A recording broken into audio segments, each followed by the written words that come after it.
Voices of the Youths podcast, a podcast that amplifies.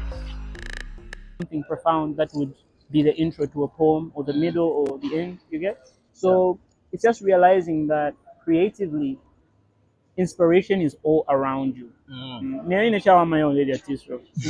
is it's around. It's around. Natipalauka tatu ukalishe mu youth, ukalishe mu youth, palauka sister ukalishe mu youth, ukalishe mu youth, panoni paseti tifuna voice ya mu youth, ungangale ndiwe kemba panoni paseti tifuna voice ya mu youth, olowenza vibala panoni paseti tifuna voice ya mu youth, nabose bama business panoni paseti tifuna voice ya mu youth, naima mu ma offices pushing.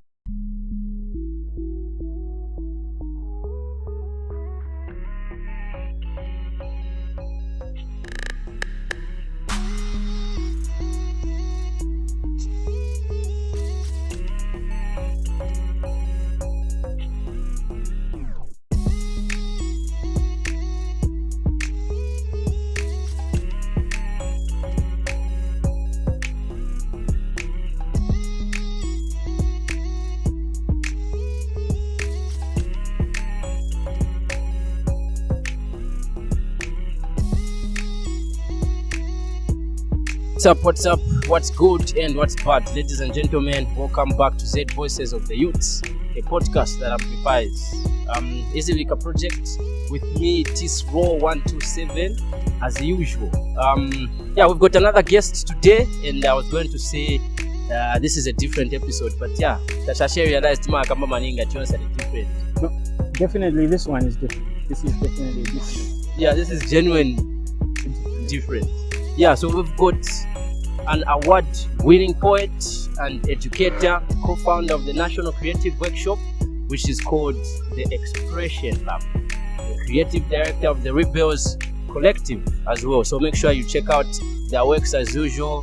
Their works are quite amazing, and I've actually witnessed our guest today live on stage spitting some buzz. Spitting buzz. Yeah, so ladies and gents, welcome Mwelwa Oncos, a poet. Mwelwa, katushingana tulabako fimbi. Oma intro. Yeah, I think I'm naturally a creative thinker and an experimental person when it comes to the things that I make. Yeah. So of course you've got visual design, you've got copywriting, all kinds. So because with the type of work that we do in Zambia, in order for you to make good money, you have to be jumping into one sport to the other. So I do a lot more things, but currently what's at the forefront is really being an educator of creative works like poetry and lyricism. That's how I founded my organization called the Expression Lab. Okay. And so far I think we are 1 year in, and it's been a great learning process. Our learning, you really learn on the job. You learn on the job. Why? To get experience when you don't have experience. How do you get that? But then you need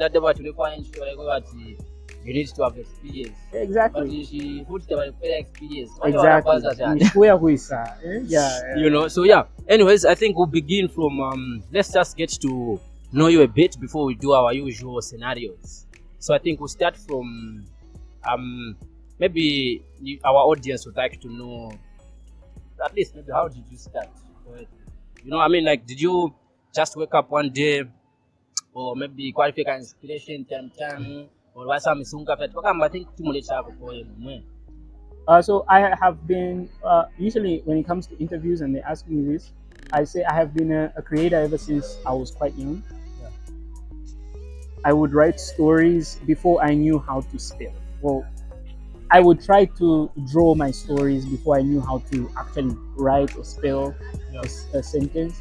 So I've been a creative all my life, but me getting into poetry I feel like was divine intervention, because it was through a school trip when we went into a forest for camping that we were given a challenge to come up with something in the forest, right? So for me, I was yes. So it was a camping trip. Right? That was in my 11th grade. So they told us to come up with different things from from where we were in the forest. So for me, I wasn't the fastest person. I wasn't the most athletic person. So I decided, you know what, let me do something. Let me just write, and that's how I got into poetry. And my older brother Mukonde, I always say this, he encouraged me to keep trying. And years later, we are here. Yeah. Okay. Okay. That's an interesting start or beginning, and so through after you finding out something to do in forest in Yamanje, how did you follow up? Did you piece much more sangire? How did people get that? Because it was a school trip, my homeroom teacher at the time said, you know, quite impressive. So next year when you're graduating, we'll need you This and that. for closing the graduation ceremony. Mm-hmm. And I also got into the youth group at church, and I started sharing a little bit more. It's only after I finished my grade 12 is when I decided to take it on stage. Shout out to Bob Nkosha, um, Metropolitan Theatre for Performing Arts back in the day. It was started by So booming. no, not Metro Booming. No, No. It was Metropolitan Theatre for Performing Arts. That's where I thought, you know what, let me try and take it to a stage. And so I remember the first person I recited my poem to outside the school and church setting was Danny. I don't know where Danny is, but he was. We just knew him as Danny at the time, but I'm not sure where he is now. So yeah, so I pitched my piece to him, and he was like, "That's great. We should put you on the stage." And that's how I met a lot of people who are currently in Lusaka, Wendy, producers like Young Boss, Genius, because this is the underground artist circles, you know. So yeah, I met people like that all the way from Kitwe. Majority of us now were in Lusaka, but yeah, that's how it went from there to performing on stages, and from there I moved from Kitwe to Lusaka, and I started doing work with bittersweet poetry. So yeah, it has been a journey. Really has been a journey. Okay, that's cool. I'm curious about Oncos. Mwelwa Oncos. What is the Oncos? Nisani, I'm talking about you have A lot of people pronounce it as ONCOS, but it's actually an acronym for something. So it's on COS. So the CO and S stand for something. But I usually keep that as a secret because in order for you to find out what it means, you have to have really paid attention to the work that I do. Yeah. Sure. So the answer is there somewhere. And not everyone can discover. and that's okay. And that's okay. But It's for those who are deeply invested in my work. So it's a reward for those who are deeply invested in my work. There are a few people who do know what it means. And to be honest, it usually shocks them because there are two versions I hear. On course is, are you on medication? And then there's another one that made me laugh because someone was like, on course, is it related to mathematics like tangent and cosine, which was smart. But like, yeah, it's interesting to hear people's different versions. What's your version? What do you think on course would mean? I think in area, medication style. On course. And the funny part is that it's not even connected to any of that. Oh, okay. Yeah. So let's hear it from the own. Have you any man? Listen to my work, Mwelwa Oncos. Go to my YouTube and Mwelwa Oncos. You'll find my work. And then we'll get the answer from there. Yes, and dig deep, find out. Okay. You know? And if you actually find out what it means through my work, I'm offering a 500. 500 on the table. If you can find out what on course means. Yeah, you get a 500 kwacha. Yeah. Simple as that. Simple as that, yeah. Okay, it's a challenge. So to our poster, 500 kwacha, find out what on course means, and you get a 500 kwacha. So Oroka tag team guys, I'm there. It's sharing over 250. And if you know what on course means, and I find out you told someone, I'm in trouble. You're in trouble because you're thinking about issue. You have to discover it. I think the excitement is in the journey of discovery. You know? So yeah, good luck, guys. Yeah. Okay. Cool stuff. Mwelwa, another side of you. I'm a poem strictly English. You mix them up here and there. Wow, that's such a good question. We've been trying to see how we can gap the bridge between English-speaking Zambians as well as vernacular-speaking Zambians. Yeah. They usually say you write in the voice that you used to think. So usually, if you think in Bemba, becomes super easier to write in them, right? But then some of us, we've been raised in a very English oriented space. So when I think, I'm thinking in English, so writing is in English. So in order for you to switch that, it's a bit of a challenge. But that's something we're trying to do with poetry, inclusion, I think. And that's something that music has done so well throughout the years. Because from Piquet Chala all the way up to Yo Maps, there's that connection with vernacular. And so we've been trying. There are a few poets on the scene. Chindona Matthew does his poems in Nyanja. Even an artist of our own at the Rebels Collective, his name's Kweza. Check out Kweza. He recently released a poem on Instagram that he tried to put it in Vemba. You get? So it's a challenge, because poetry is usually presented in English, but we are learning, and it's interesting to explore. Oh, yeah. Cool. Just a quick one. So we're actually by Mamma Mia restaurant. It's by Levi Moore, just upstairs. So make sure you also check them out. They've got fantastic food. Magrezi yachikatya, machani yachati, and very strong tea. Yeah, very strong. Very strong tea. Very strong tea. Kudyara byangu ichayidira guys. Very strong. Kupora nokupora. Iyali chani ni ginger. Ginger lemon tea, and that was only 45 kwacha. So it's a steal. It's a good deal. It's a good deal. It's a good deal. Because bakwasa jayo nse ungo zimwera. Hey, munkoyo you can. Pelo munkoyo for 45 kwacha. It's a steal. It's a steal. True. Actually, speaking about food, muzatikurukirako lero. I think I'll be eating while conducting this. I've never done this before, but kanjala kanigwirako pang'ono nga chai collapse. Ala. If we didn't even wait before the camera rolls. We went through it. Yeah. And also we don't have food manners. So mzambo tikurukirako chimonti ndiye rakati njala food timat control ako. They understand, don't worry. They understand. Yeah, please understand. But yeah, anyways, back to the questions. Also let's get into, I think our audience and also maybe your audience, there are those that maybe don't know, like the creative process and your inspiration, like how do you come up with poems, what inspires you, and just that was a lot packed into that question. But I think I'll try and make it as simple as possible.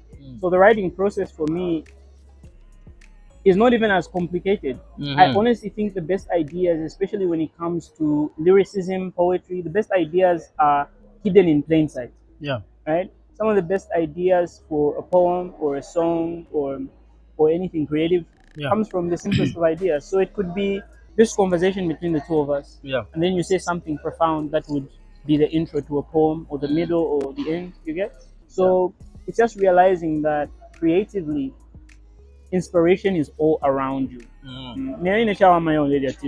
Inspiration is around. You know what I mean? So yeah, it is. Yeah. Okay. So as in, do you get maybe triggered from like experience things that you see and then like you're prompted to come up with something? So I said with creativity, it encompasses your surrounding, right? Yeah. Some of the best topics are hidden in plain sight. But obviously, not only are you looking outward around you, you're also looking inward, you know? So yeah, personal experiences, obviously, they play a huge part. Yeah. Because oftentimes, through history, poetry is seen as an honest art form, It's honest. So yeah, personal experiences, whether heartbreak, whether a win or a loss, you find a way to turn it into an art form. And I usually say my pain or my heartbreaks have turned into checks. So, I know, we'll get there. Get out. We'll get there. I want to find out, like, since you've talked about your creative process and all that, and I think maybe most people do not know, like, what we go through as artists, creatives, and all that. So, I think the question should be, do you ever get tired? Or, like, it's as easy. Like, do you find it easy to come up with poems, or you have to go through certain things? It takes like a month. Because often like there's just the way that you flow with your poems, chani. Like, how easy is that? I've done it for years. Yeah. I've done it for a good number of years, but writing something new, executing a new idea is not always as easy. You get what I mean? For anything, if you want something worth it out of something, it requires a little bit of some effort and some strength. So yeah, there are times when you feel uninspired. I'm sure you've heard of writer's block. Yeah. Whether you understand a writer's block, there are always those things. You've got writer's block, you've got personal issues in life that affect your creative process. And it's never an easy process. When we come to you and we present it so seamlessly, so smooth, you have to understand that there's a lot of practice that goes into it. There's a lot of technicality. Because I usually say the performance doesn't start when you're on stage and you recite your poem. The performance starts when they announce your name. How you walk from where you're seated to the stage, how you hold your mic, what you say, and even after how you leave the stage. It's all part of the performance process. Yeah, it's a lot of work and it doesn't come easy. True. Mr. Oncos, in your opinion, so others have been saying poetry is losing its form, you know what I mean? Like in the digital age. So as in, do you think or feel poetry is becoming relevant in the digital age with all this social media, short form content and the like? I think there are two ways I could answer that question. One, in the Zambian space, I can say in the Zambian space, I can see poetry slowly dying out, right? Because the caliber of content and poets that we're having, I feel like the quality is slowly reducing. You get what I mean? Because there was an era where poetry boomed, and then I feel like it's slowly dying out. But that's why we've got programs like the Expression Lab, which is a national workshop where we go to 4 different provinces in the country and we teach performance poetry, we teach creative writing and lyricism. And that's sort of our way to help shield the young generation and sort of re-establish poetry and let it grow again. You get? Because if you want to make a significant difference around you or in your country, you don't go to the adults, you go to the children and you shape their mind. And so that's what the Expression Lab is also trying to do. So that's my first answer. My second answer would be, even though performance poetry feels like it's dying out, poetry will be in existence before us, after us, even after we die. Because one thing people ignore is that poetry is the origin of all art forms. A good example I usually use for my students is a biology example where I say, guys, cells exist, right? But do we see them? Are we able to see cells? No, we're not. Because this table is made of cells, the tea I'm drinking is made of cells, but then it makes the whole of it. So poetry is the cell of art form. You can find it in music, in dance, in painting. So it will keep living on, because it births all other art forms. So yeah, those are my 2 answers. Yeah. Okay. Definitely. Awesome stuff. I think I'm only remaining with one question specifically on your works. But before that, we're diving into our scenarios, man. So we'd like to hear your opinions as well on our usual scenarios that we get to read out. So for today, yours, I think we will start with the economy. The economy. Okay, that's interesting. Yeah, the economy. So someone says, I hear the economy is bad, but I never seem to understand what a good economy is according to Zambia. Wow. So he hears the economy is bad, but he never seems to understand what a good economy is according to Zambia. Wow. What's your take? What's my take? A good economy in Zambia. I think from the top of my head, I think a good economy is where people don't have to struggle to get by. Good economy is affordable housing, affordable lifestyle, and as well as a poverty line that is not as high as Zambia is. Do I think our economy will get better? I don't want to get political. I don't. No, I don't. I don't want to get political about it. No. No. Just listen to my poetry. Like, I don't want to get political. If I have to get political, you have to pay me because I'll be putting myself out there. Yeah. How much? We'll get to that. But I think if we can solve our debt crisis, because it really has taken a toll on our currency on an international level, So if we can solve our debt crisis, hopefully we could have a good economy. So a good economy would be cheaper food, cheaper housing, a cheaper lifestyle, really. Yeah. Okay. I mean, like on top of your head, just 3 things that you think are making Zambia a very As a hard place to live. Yeah. Obviously, the power situation. Okay. Obviously, the cost of living. So Just housing in Lusaka, for example. I want to move back to Lusaka, Yeah. and just finding a house is tricky. You get. Yeah. So electricity, housing. What else is making Zambia difficult to live in? I think the fact that development is only focused in specific places like Lusaka, Copper Belt, Livingston, yeah. It also just becomes very difficult for artists as well, because if other places aren't developed, who's going to take time to listen to poetry in an undeveloped That's the place? thing. It becomes trickier. Yeah, and You have you get. noticed that people from like artists, like you said, maybe from Well, Copper and I don't mean in other places like rural areas they can't listen to Yeah. poetry. It's just how are we going to reach them? You get. Yeah. So development also affects how far our reach as artists go. Oh yeah, that's definitely true. That's very true. And also, I mean, when it comes to okay, on the power situation, let me touch there first a bit before I move on to something else.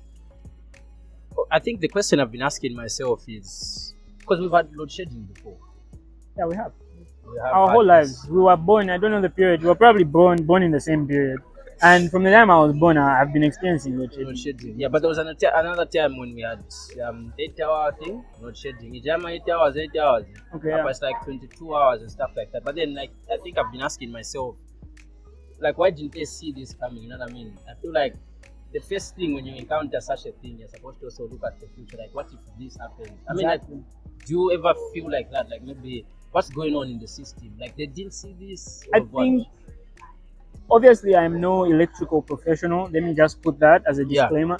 But we have people who are graduating from universities and whatnot, people who are trained to predict weather, people who are trained to look at how the power grid is made and designed, how we're creating, power in what ways, solar, hydro. So yeah, they should have seen this coming.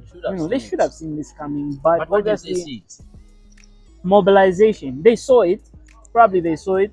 They figured it's going to happen. But the issue in Zambia, especially, is just mobilization and planning things out is a little bit difficult. Yeah. Whatever government we're in, planning for the future is very difficult, because I feel like we also just focus on what's happening now and making sure things are okay now. Yeah. So they saw it coming. Would you Just say there it's was no poor mobilization. management maybe in the system? Poor management ever since we got independence. Yeah. Why you should Yeah, child so- as long as you're okay? Yeah. That's it. Yeah, that's the challenge we have. Yeah.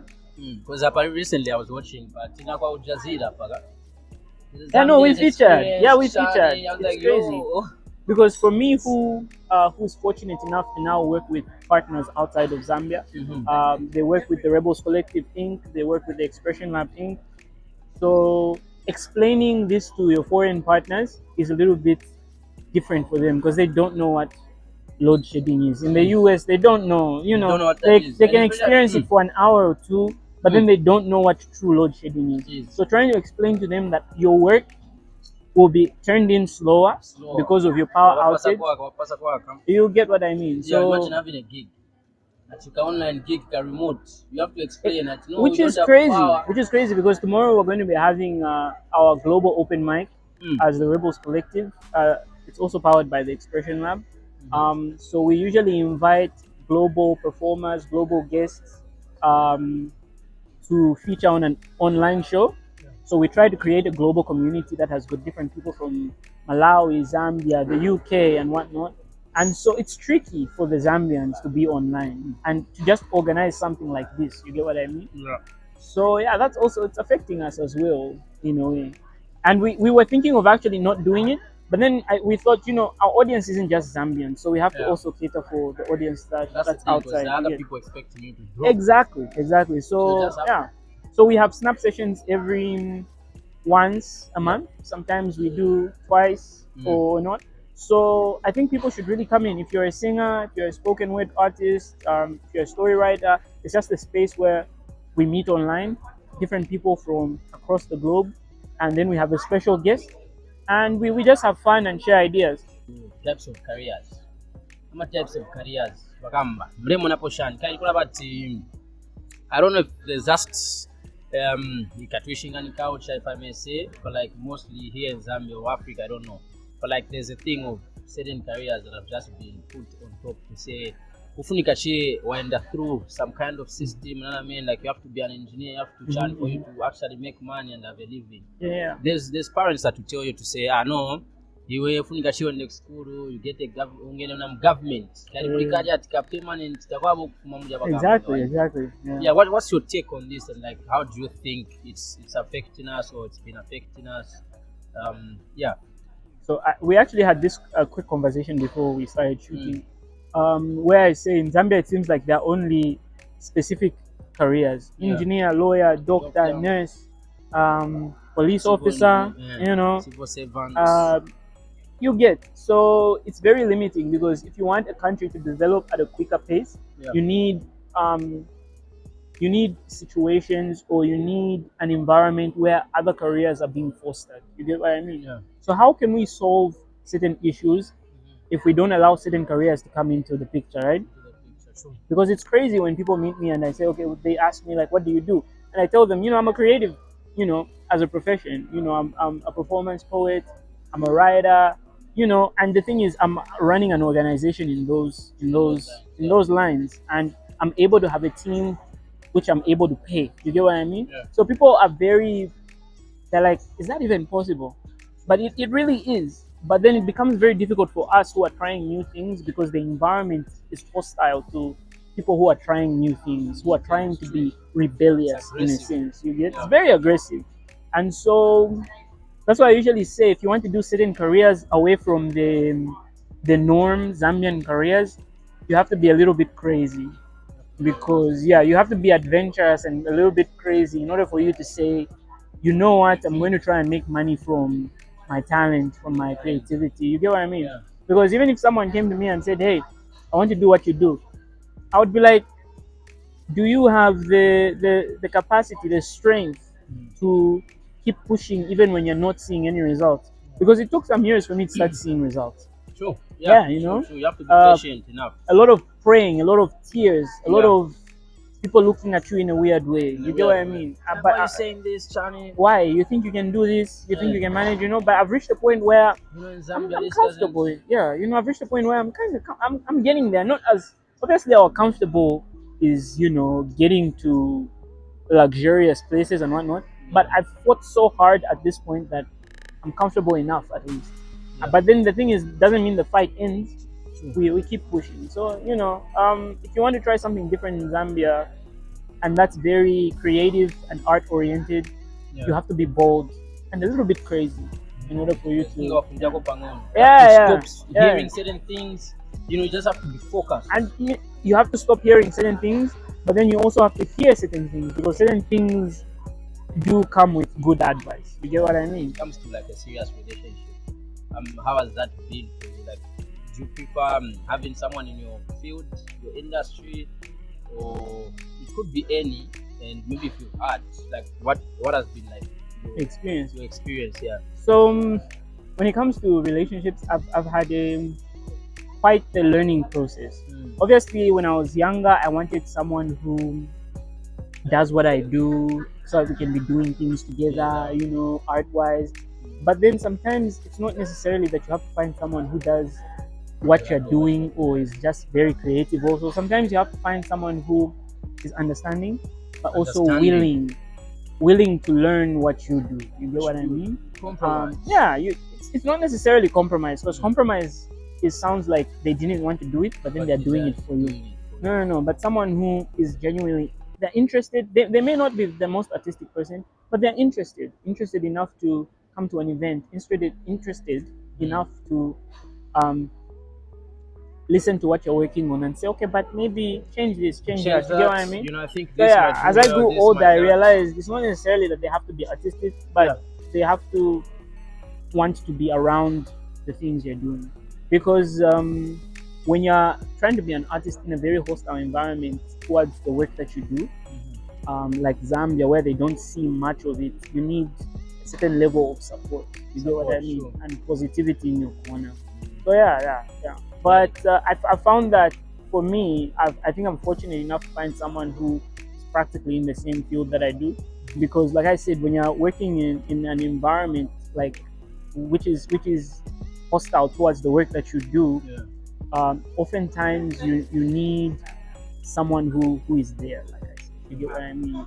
Someone who also understands. Because for some of us to make the money that we're trying to make, it requires working more hours, requires you having a quiet space just for you to write or design. You get what I mean? And so it's also important to have someone who understands, like, yo, creative time is creative time.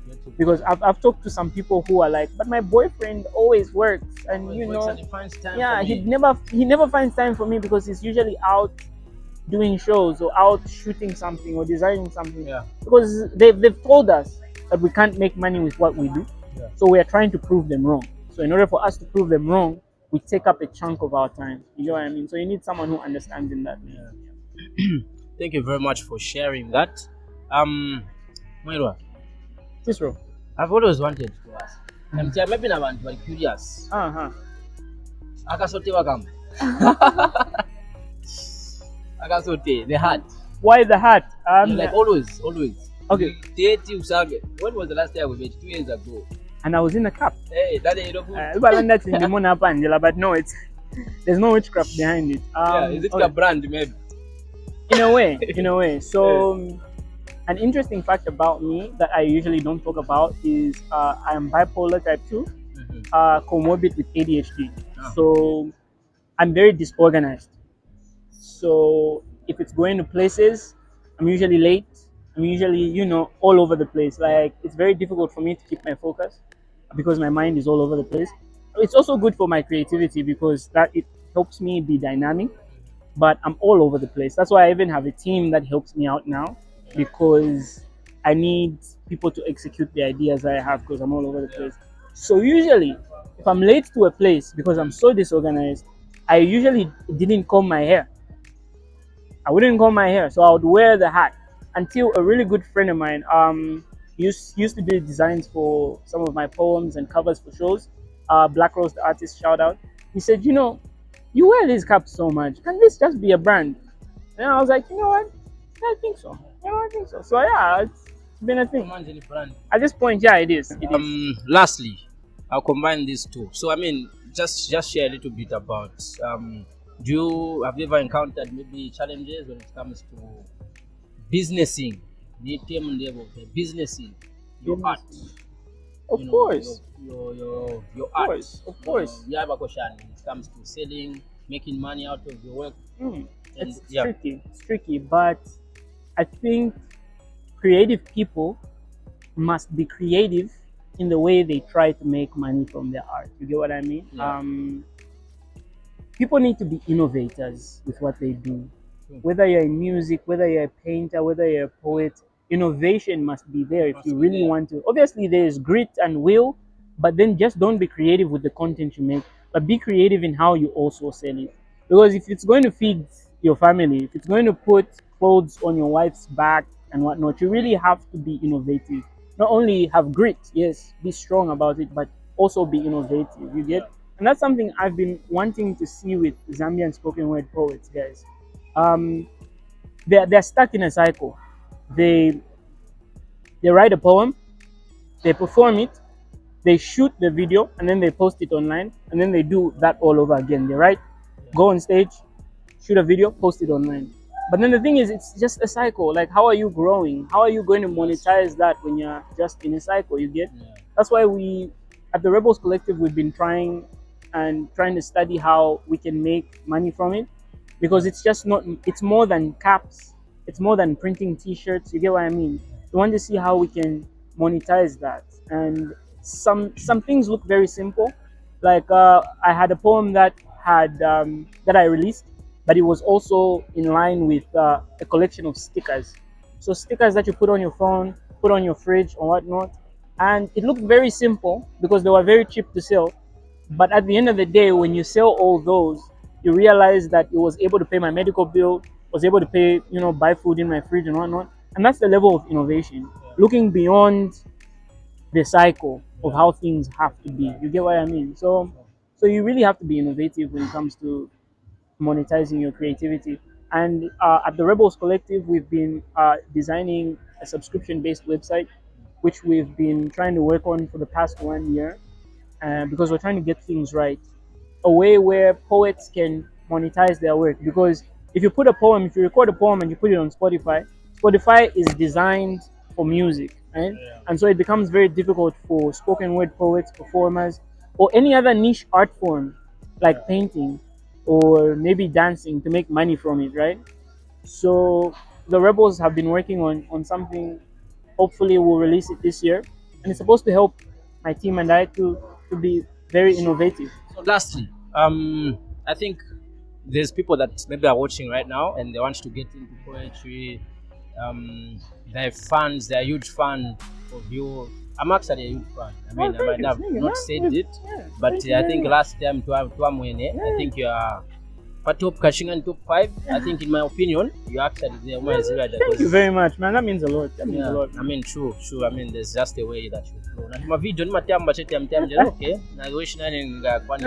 Not bad. Yeah, thanks. Yeah, so I mean, like, what could be your encouragement, maybe to people that are looking out, maybe to become not really like you, but like just want to get into poetry? What are they supposed to look out for? And yeah, your honest opinion. What did you tell them? If you want to get into poetry, it's not as hard as people think. You don't have to have such a huge vocabulary, use big words, because there's a certain stigma that comes with poetry that you need to know big words and whatnot. No, I say try and be honest with yourself. Are you good or are you not? You get because we also want to have a good crop and a good quality of poets. You get what I mean? Yeah. So the question is, try, and then afterwards ask, like, are you good at what you do? You get what I mean? You get what I mean? But then also there are different types of poets. We usually categorize them as stage and page. Maybe your work is better when it's read by people, when people read. Maybe your work is better when you present it to people. So you really have to do a lot of inward discovery about your work and the quality of it. You know what I mean? Yeah. So be honest about it to yourself. Is it good? What type is it? But otherwise, it's not difficult to get into. But places that are good to try, open mics. So, for example, the Snap session for the Rebels Collective. You come online, it's free. You come, you share your work, and then you see how people react to it. You get? So, yeah. Okay. Thank you very much. So there you have it, from one and only award-winning poet, Mwelwa Oncos. Thank you very much for your time, Mwelwa. Thank you so much. Really appreciate I'll be you back. coming. I'll be back. Yeah, he'll be back. He wants to be back on another type of episode. So look out for him. But Sunga end without people hearing that. So Africa Church hapa. You guys. Otherwise, thank you very much for your time. It is what it is, and it will always be what it will be. Let's keep it that way. That's good news. This was it, Voices of the Youths. We are out. My dreams. Imwe. Makombo ni dividi, wasendingi, life all over malafu. Conversation is relevant na mpamvu. Instrument no angoze. Baimvera bafana bakulu na angoze.